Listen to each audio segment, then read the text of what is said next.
Hey guys, welcome back to the channel, and today we have a part 2 of last week's story on cancer and just the awareness of it, childhood cancer. I'm joined today by Dr. Racheal, who is a psycho-oncologist. That's when you know that people have gone to school. She's going to share the mental health side of cancer, which we don't usually think about. We're always thinking about the treatment, the radiotherapy, the chemotherapy, but what about our mental health and the mental health of the child, the parents, and the caretakers?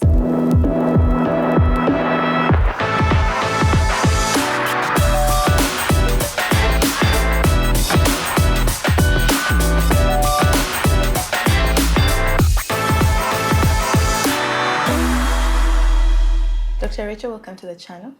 Thank you. Please tell my audience and my people who you are, what you do. Yeah. Okay. Greetings to everyone. I'm called Dr. Racheal Kanyangabo. I have another name, Kanyangabo, and I am an occupational therapist initially, and then a clinical psychologist, and now a psycho-oncologist. So, psycho-oncology is a new discipline in oncology, and I'm just piloting it. So I'm the first Ugandan psycho-oncologist, and I'm happy because it's not been an easy thing for us to let our voices be heard, that cancer is not just a physical illness. Yeah. It is a mental illness as well. And it doesn't affect only the patient, it affects the caregivers as well, and even extends to the rest of the family members. That's true. And to the community as That's well. true. So it has a number of effects on the children, and also their families and the siblings.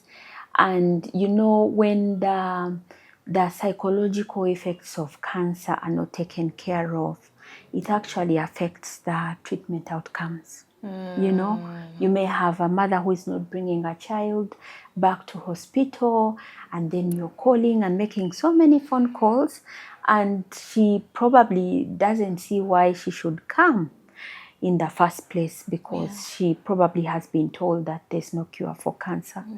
You know, some along the way get depressed. Yes, it is so depressing seeing your own child go down and down, you know, and maybe along the way feel that after all, she's going or he's going to die. So let me just sit and wait. You know, many times children go through a lot of, side effects of the treatment itself. And for a caregiver who is seated watching the child, you know, go through a lot of, throwing up and the hair falling, may actually at some point get depression. Yeah. Yes, quite a number. The researches that have been done have shown that between 40 to 60% of caregivers of children with cancer actually, you know, manifest with depression, anxiety, PTSD, and other mental health challenges. So just taking care of a child with cancer is a stressor. So it can actually trigger any of the mental health challenges. Yeah. And if somebody has a mental health challenge, it can actually be a precipitating factor. Yeah. So, and that's why it is very important for us now to think about the mental, the psychological side of cancer as a disease, and not only the physical. Yeah. So now psycho-oncology comes in at a time when it's much needed, because we are seeing more and more new cases of children with cancer. Yes. So, you know, as part of the treatment that is given to the children, now the psychological treatment is also what has been added of recent. And that is not only for the child who has cancer, but it's also for the caregiver, the entire family, and also to the medical team. Yeah. Yes, because when they are treating these children, it's not as usual. You're still a human being. Exactly. Who's a doctor. Exactly. Yeah. Yes, we have many of them get emotionally embedded. When a child passes on, you see a lot of Pain. yes, emotional ups and downs.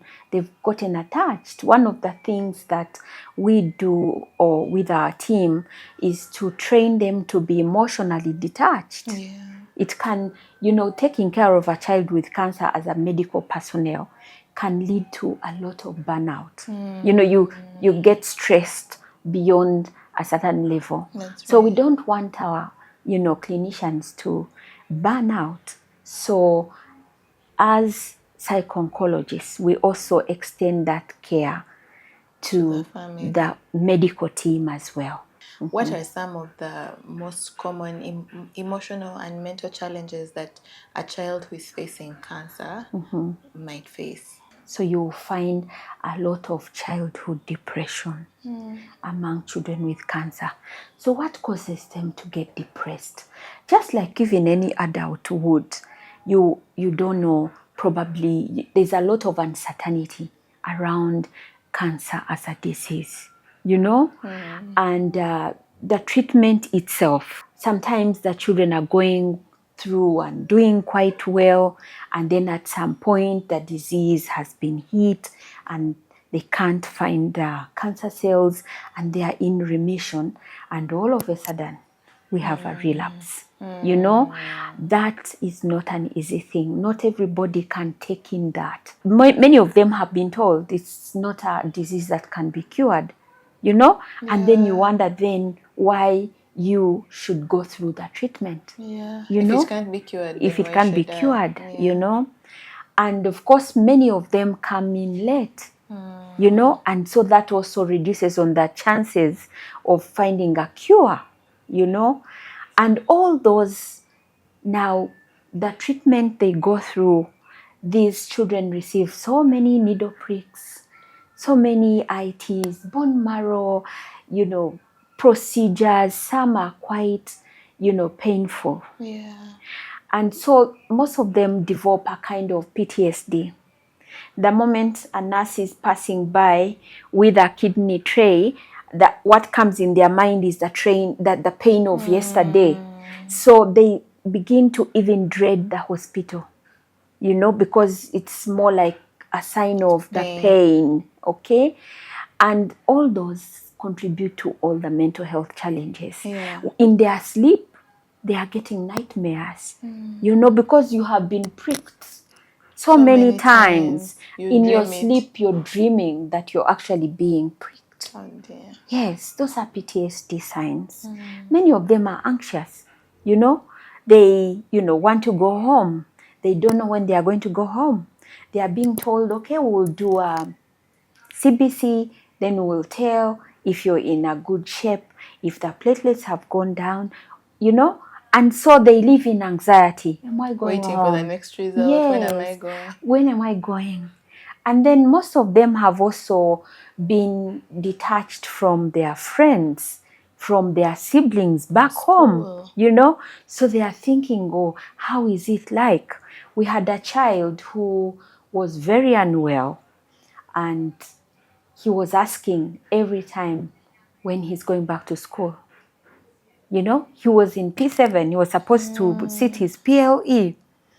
And the question every time would be, now, will I be able to now go to school after this surgery? And from the family conversations and the conferences that we had as a team, the surgical procedure was more like to give him a better quality of life, remove more of the tumor that was pressing on the nerve in the spine. But the question on his mind was, when will I go back to school? And every morning when I would go, he would say, Doctor, will I be able to at least sit on a border to be able to go to school? And when he was given a short break home, he went to school. In the state he was in. All those things cause anxiety. They want to know, when will all this be done? You know, and when you remain in that state of, you know, not waiting, exactly, that's when you actually develop an anxiety disorder. So most of the children have anxiety. Most of them get depressed when they see their fellow children pass on. Then they think they are the next ones.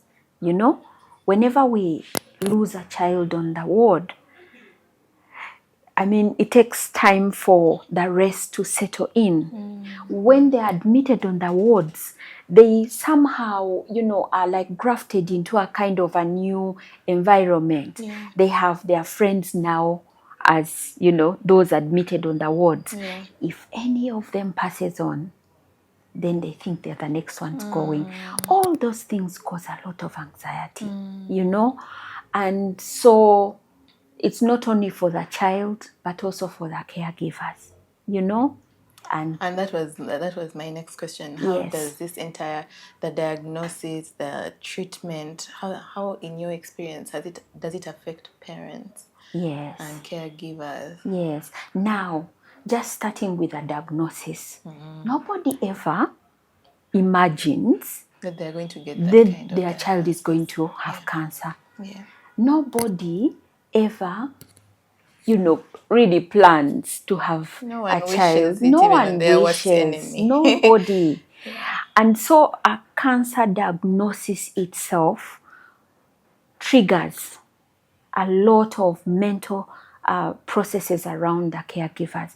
We've had caregivers who have gotten into denial right from the start, and it's like, my child can never have cancer. Cancer is not in our family. It's not in our family. Where has it come from?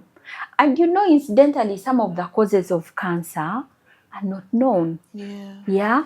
Of course, there are some reasons that are known and documented, but some cases, some reasons are not known. You know, most caregivers from the start are completely off. It can't be me. Why me? But God loves me. How can this happen? You know? And so they get into denial. Now, once that isn't dealt with at the beginning, then you can imagine what follows after. You know, I've had some caregivers who from the start said, you know, even just coming back to the hospital to Mulago would mean they have, you know, agreed it's cancer. So they stay away from Mulago. One went to one of the other hospitals and she said it wasn't cancer because the doctor she had seen, of course she was now choosing to hear what she wanted to hear, said it wasn't cancer. So she abandoned. But it was a cancer. And I mean, when I was part of the diagnostic talk, I was there, and when the pediatric hematology oncologist left, I spent more time with her. And she just told me, doctor, I just pray that it's not. By Monday, when I redo this test, it should be something else. And in my heart, I said, yes, now we need to tighten our belts. So after she had left, I kept making phone calls. I knew what she was going through. I could tell from the start that she had just not come to terms with the fact that the child had cancer. And of course, later, after a number of phone calls, she confided in me and said, you know, we are seeing a Chinese doctor. So he's not using the chemo, and he has actually told me that the child will be well. And I told her, please keep in touch. Who is the Chinese doctor? You know, they need a lot of support. The most important thing that can be given to caregivers is just the empathy, you know, and just trying to be in their shoes. You can't exactly condemn them. Exactly. You can't feel exactly the way they're feeling, but you can only imagine what it feels like being told that. So right from the diagnosis to the treatment, with the changes that happen, you know, you walk the journey. They need somebody to walk a journey with them, and not to give a lot of input, not to give so many solutions, you know, because they are injured mentally. You need empathy. Exactly. Empathy. Somebody to just be there. you know, and that's what we do with them. So they also go through the same cycle. You know, some have even accepted at some point after the denial, but after some time you realize that they are actually in denial. You know, and so at every stage of treatment they need a lot of psychological support. Social support is very important as well, because caregiving for a child with cancer can be so draining. And for a long period. It's not like treating malaria for a week. Exactly. Yeah. And then they get tired. They are human. You know, what they go through when you see their schedule when they are taking care of the children in the ward is basically just waking up and waiting on this child, waiting for the nurses to bring the chemo and this. And their time is not filled with anything productive. That also contributes on the distress. They've left their businesses at home. They've left the other children at home. Exactly. And then, incidentally, in most of our African homes, you know, such a stressor doesn't work well for the rest of the family. Some families have broken down and they've split because of the fact that they don't understand. Nobody has walked them through what it means to have a child with cancer. You know, men have abandoned. We've had women who come and stay for long, and while they are in hospital taking care of the child with cancer, the man is home and is waiting, and you're not coming. And by the time you go back, there's somebody else in your home, you know? So the effects of childhood cancer on the caregivers are severe. They are real, yeah? And all that needs somebody to intervene. You know, we had a child and a very young mother and a very elderly father. I think the father is about 60 and the mother is 22, 21. We spent so much time explaining to them what the diagnosis meant, what was going to happen, and what they needed to do. But still, because the mother was young and the father was much older, he decided that, you know, this leukemia is not a disease that can be treated by Western medicine. So we have to go, because when blood is decreasing in the body, that shows that the gods are not happy. You know, we took so long to explain, but they still went. And you know, sometimes you can't see the disease and how it is worsening by just looking at the child. Yeah, especially the ones that don't have like physical tumors. Exactly. Like leukemia. Exactly. You know, by looking at the child, you won't see the platelets are reducing, you won't see what's happening. And so they left, because for them, on the outside, the child was doing well. Now, 5-6 months down the road, they came back this morning and the child has relapsed. You know? Oh my God. And of course, when a child relapses, the chances of curing the cancer have reduced. Yes, but you know, family dynamics. Yeah. Family dynamics. And actually, the gentleman didn't want to be home when the dear wife is in the hospital. And that was it. We tried to explain. He tried his level best, stayed on the ward for a few days, but he just couldn't. So he said, let us go home. So we, you know, a lot of family dynamics. And that's why we emphasize caring for the caregiver. Yeah. All right. So we have a child with cancer. The child is going through their own cycle. They're getting depressed. They are anxious. They don't know what's happening. It's taking so long on the ward. You know, it's not an environment that is very conducive for the child. Yeah. They are not playing. Even they don't the see their caregivers. friends. Yeah. So it's not a very good environment, you know, but it's taking long. So they are like constrained. It's an unfamiliar environment for them. And so when they are on the ward, that also contributes to the depression and anxiety. A child likes to play. A child wants to eat well and see that And kick a doesn't ball happen. and- Exactly. All those contribute to the anxiety. Yeah. Yes. How can we as a community, us who are not medical personnel, how can we support families that are going through cancer? Yes.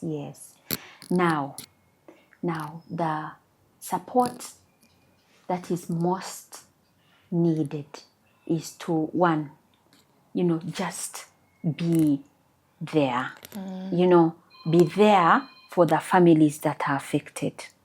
If probably there's this mother who has to take a child to hospital more than, I don't know how many days a week, probably there could be something, taking part in the caregiving.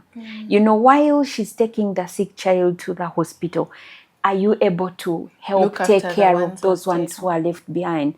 Because usually the mothers on the wards get all this anxiety and depression because they are thinking about what is at home. Because at home there are also other children. And mind you, the siblings at home are also going through the same. Yeah, because they are wondering They're why. worried about their sibling. Exactly. Maybe they feel neglected by their parents. Exactly. And they're also, there's a way the family system gets completely distorted by the cancer. All right? They can't come to see the one in the hospital. The one in the hospital is wondering what is happening at home, and it becomes like that. And actually part of the treatment is they allow some of the children back home for that sake. They can see their people, they can play with the others, and then come back for other cycles of chemotherapy and treatment. Wow. So also the siblings need to be taken care of. You can imagine they are not directly affected, but they are indirectly affected and negatively affected. So the communities can come in and help. Some of these caregivers get, burnt out. The caregiver burden, and that leads to, a lot of issues.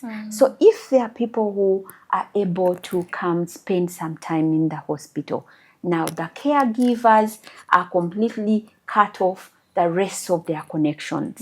And that causes loneliness, Now, if, probably somebody has been away taking care of a child with cancer for 2-3 months, you check on them, give them a call, just, yes, let them know you care, not talking so much because you can't know what it takes to take care of a child with cancer. Just being there is very important.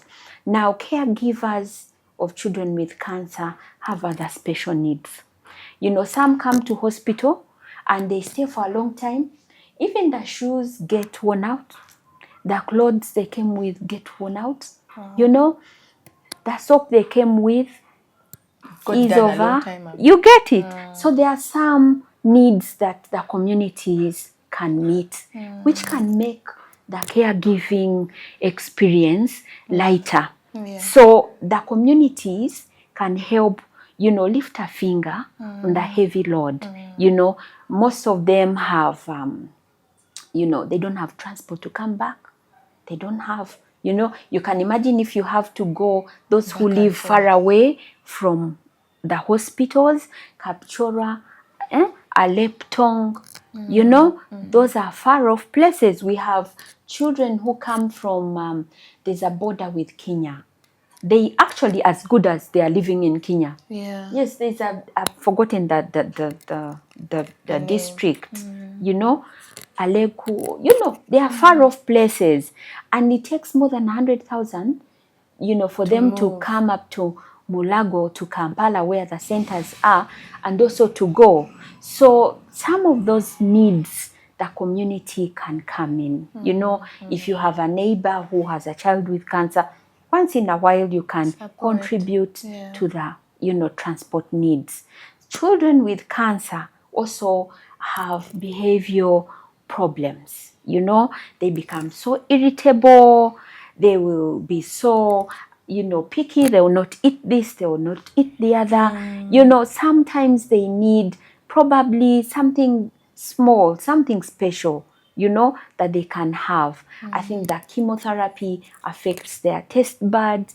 They will need something different from what they have been eating. The communities who are able can come in a little bit with a few, good things, for them to eat. Exactly. Yeah. Yes, and the community can come in and, spend some time with the children. We are trying to do play therapy with the children and to spend time with them. If somebody has time, you can dedicate a few hours To come and say, offer play therapy. exactly. In a week, I'm able to come to spend an hour or two. Most of them have dropped out of school. So the cancer journey, the treatment, is not just affecting their bodies, but also their education. Exactly, their education. If you're a teacher there and you're able to come, because we are trying to see how we can still create a near to school environment for them, a routine that's not so different from what they have been used to. It's not just cancer treatment, prick Exactly. treatment. Exactly. You can give in your hour or two, come and take them through the academic work that helps them stay connected. All right. And then it also helps them, improve. And of course, our minds are connected to our bodies. Yeah. So the mind-body connection is very strong. Yeah. When you feel well, in your thoughts, then your body will feel better. Yeah. So for the things that we are able to do to make these children feel well, it's also important because it will make their physical healing faster. Yes, so the communities are welcome, and also to let the people know that when you have cancer, there's a stigma in the communities to the extent that, most of these caregivers want to hide from the They rest. don't want to tell the people what's going on. We need to break the stigma. Yeah. The communities can come in and, get to know, spread the word round that, when you have a child with cancer, it's not the end. Go early. You didn't do anything wrong. Exactly. First of all. Exactly. Yeah. And that will also, help give the social support that the caregivers need. I think even before we get into the next question, I just want to use this as an opportunity to make a clarion call, especially to fathers and husbands, to support and be present if you happen to get this diagnosis. It's not a woman's responsibility. It's not just the mother's role to carry that burden and then you come back when the child is better. Be present even throughout the process. Not all the outcomes are positive, unfortunately. How do you support families through grief and even just the fear of a child passing away? Many caregivers go through what we call anticipatory grief. Right from the time of diagnosis, when a child has been, diagnosed with cancer, they begin to see the child like he or she has gone. Remember, they still have a year, 2, 3 to go through the treatment, but in their minds, they feel like this is a death sentence. Exactly. And now they need to be helped. Now anticipatory grief is serious, and many times it can go like, we can overlook the fact that even when they are taking care of this child, in their minds the child has gone. Now we walk through with them. We do individual therapies. Grief has stages, different stages, and we, individuals grieve differently. It's not one, uniform way. Yeah. All right. Grief has stages, ups and downs. Exactly. Yeah. So at every stage, they need support. Yeah. I know some caregivers have told me, if the child is going to die, so why do I have to do ABCD?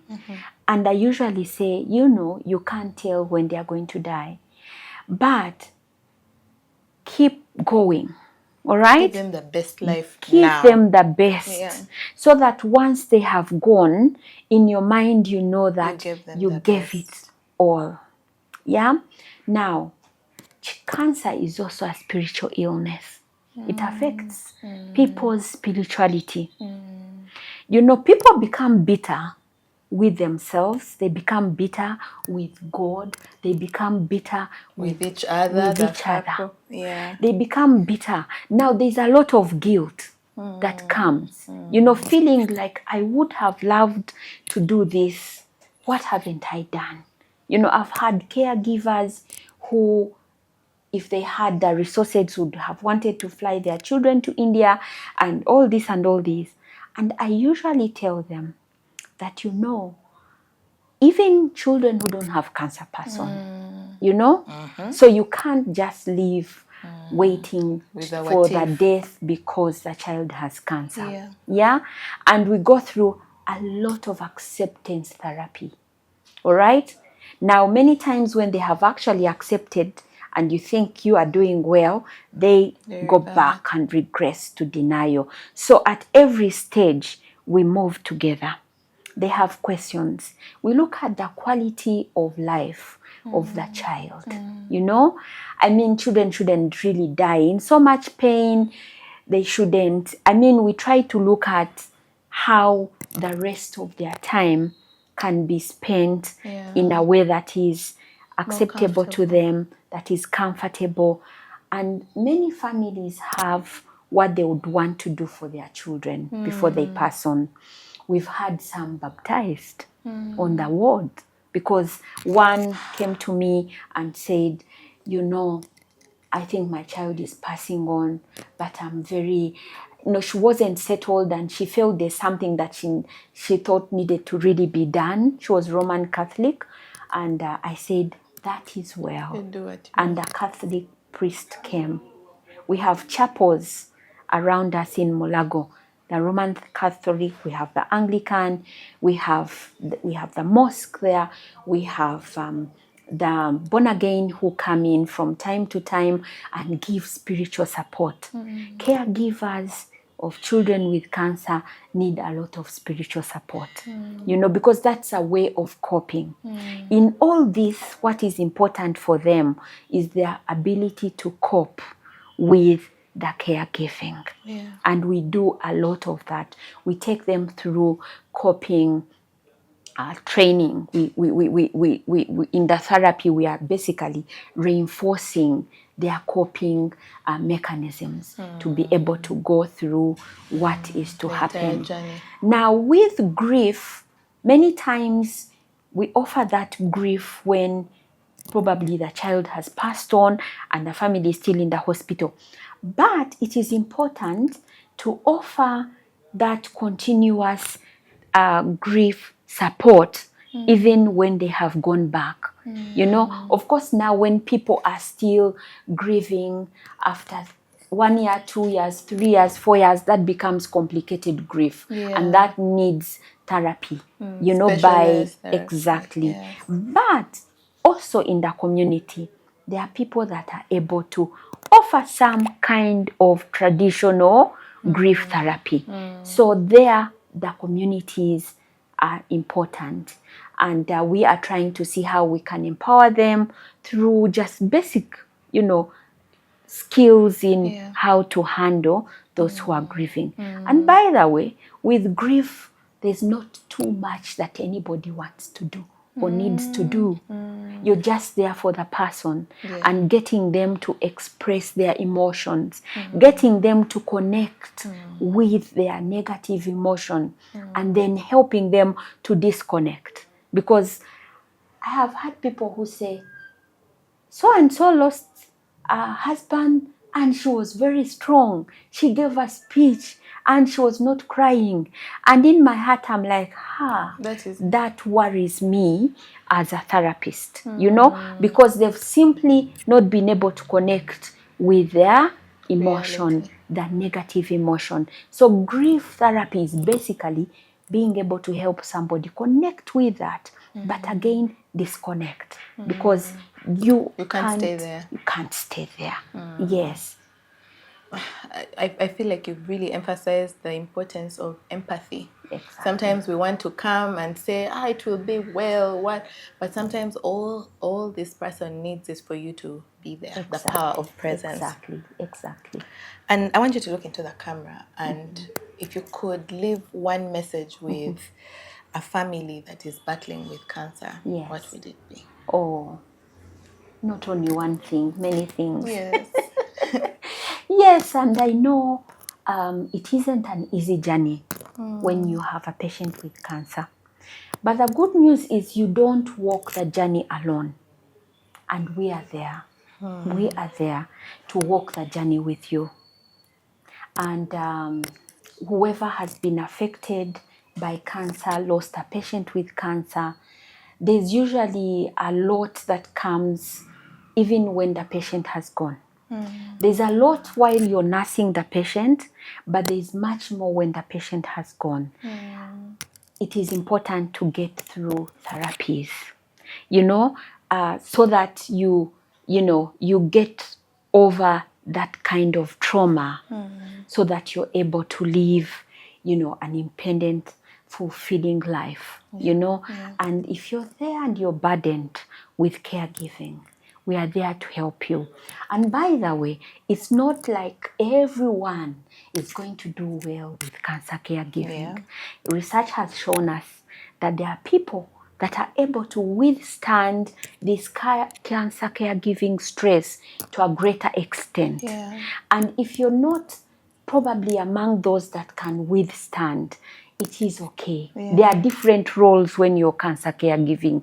Others can provide the monies, others will cook food and bring it to the hospital. So you may not have to be that person who will be by the bedside. And I'm happy if the family is trying to figure out who amongst us is a better caregiver.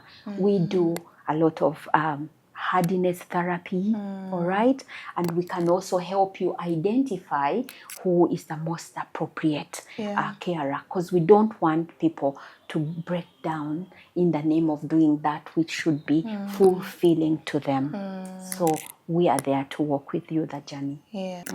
Okay. So Dr. Racheal, what places in all hospitals in Kampala, especially the national ones, so where the costs are subsidized, that people can go to for help in Uganda? Yes.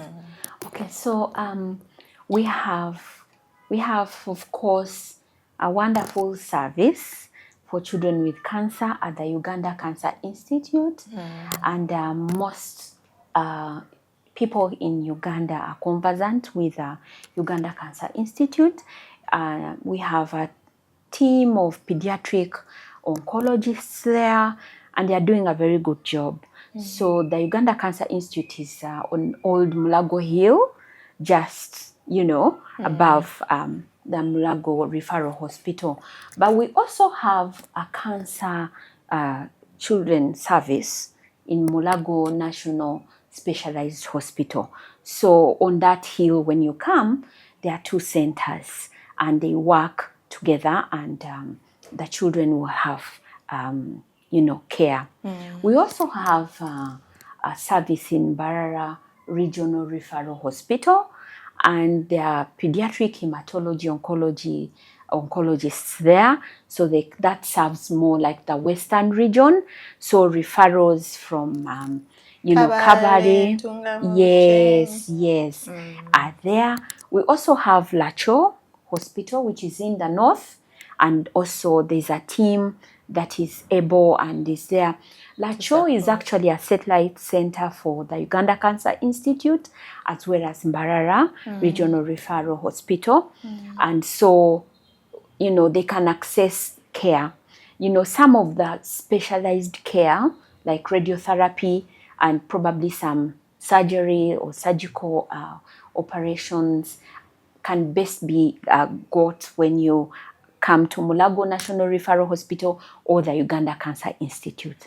But it's very important to reach out to those other centers because that helps out.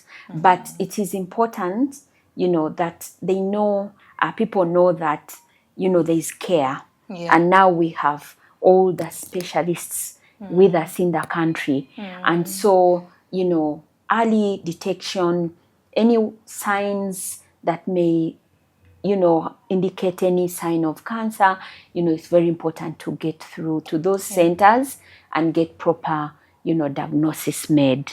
Yes, thank you. Dr. Racheal, thank you so much for sharing your wisdom and your compassion. This conversation just reminds me that the cancer journey is not just a medical one, but it's very much an emotional one. Yes. I have struggled to keep my eyes I dry know. this entire episode, but I will continue to share ways that people can support and as a community can rally and support the work that you are doing and the families that are going through this journey. I'll share that on my Instagram. And it's just sad that we have been living in a world where we do not know where families are going through this ordeal, and when we're just living our lives and not being part of it or even supporting in the little way that we can. Thank you for, first of all, being the first psycho-oncologist in Uganda. I pray that many come after you, because I can see that the burden is, the harvest is plenty. Like there's a lot of work to be done. And for everyone who has watched this episode, please share it, because we need as many people to know about the plight of cancer in Uganda and what services are available, and the fact that there is actually hope. It's not a death sentence. You can actually get treatment here in our country. Yeah, I will see you in the next episode. I'm rooting for you.